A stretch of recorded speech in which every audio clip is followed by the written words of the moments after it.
All right, everyone. In this video, we are going to go over how to immobilize a wrist fracture or a radius ulna fracture. The steps are essentially the same for both. So for this, I like to use the SAM splint. You do have other options though, if you prefer.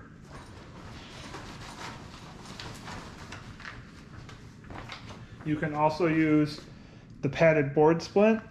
I personally like the SAM splint because it's moldable, so you can conform it to the patient's arm, which makes it a little bit more comfortable for your patient.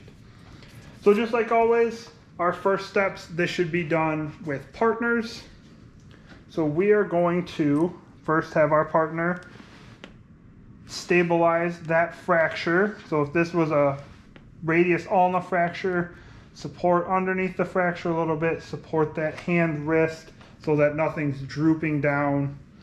Same thing if it was a wrist fracture, we're going to support above and below, keep that from moving around, drooping, causing pain. So once we're doing that, I'm going to check CMS. So check a pulse, have my patient wiggle their fingers for me without them looking, have them tell me which finger I'm touching.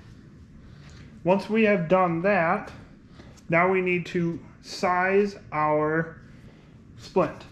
So what we're going to do is we're going to go to our patient's other arm here, because most people's arms are pretty much so the same.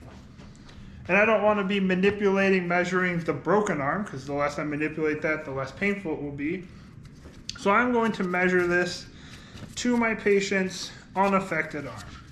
So I'm going to take and roll the end of this a little bit, and you can see there, so that it is the length of their forearm from the elbow to the hand.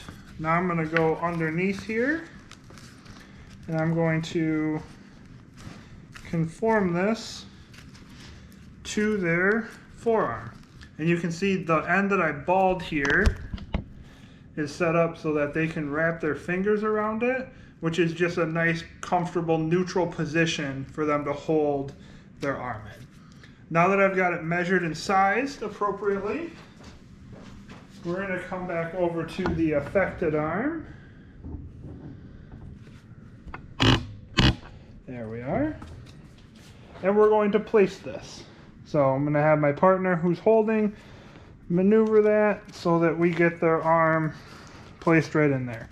Be careful. You can't see it necessarily, but there's a void there.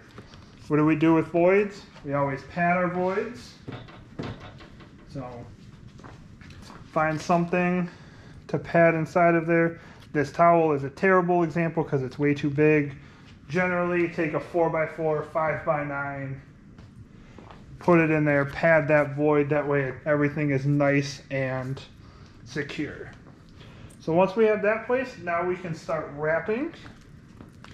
Remember, we always wrap from distal to proximal. So we're going to start with the hand wrist area and work our way up. So in this case, if this is a wrist fracture, we don't want to wrap over the wrist. So I'm going to start wrapping here on the hand. Try not to tie their thumb down. It's just not a comfortable feeling for people to have their thumb tied down in place. So I'm just going to wrap this nicely here. There we go. So there's that. Take my second wrap here. So once again, I'm going with wrist fracture. If it was a forearm fracture, we would avoid where the fracture is and wrap above that. But I'm going to wrap this like it's a wrist fracture. So once again, above, not on the fracture, just securing this SAM splint to his arm. Hal's arm does not want to stop rotating, which is obnoxious. On a real person, they don't rotate that much because it would hurt. Also, my partner would still be holding that manual stabilization. Now, If this is a wrist fracture, I'm done, right? I have the bones below immobilized in the hand, the bones above in the radius ulna immobilized. If this is a forearm fracture though, I'm not done because the wrist is immobilized but not the elbow. But even in a wrist fracture, I do the same thing for both. And that's, I'm going to place a sling for this patient. Even in the wrist fracture where we don't need to immobilize this elbow, it is more comforting to the patient to have that tucked up against their chest, keeping it nice and secure. They feel like they can protect it from external stimuli. So for our forearm fracture, it's mandatory to place a sling, immobilize that elbow. For a wrist, it's not, but I still do it. It brings that patient a little bit more comfort and ease having it held up along their chest. For how to place a sling, please go to the shoulder immobilization video, and that will show you how to place a sling and swath to immobilize that elbow and just help bring that patient a little bit more peace of mind. The last step, once I am fully immobilized, check CMS again. So find that pulse. Have my patient wiggle their fingers. Have them tell me which finger I'm touching.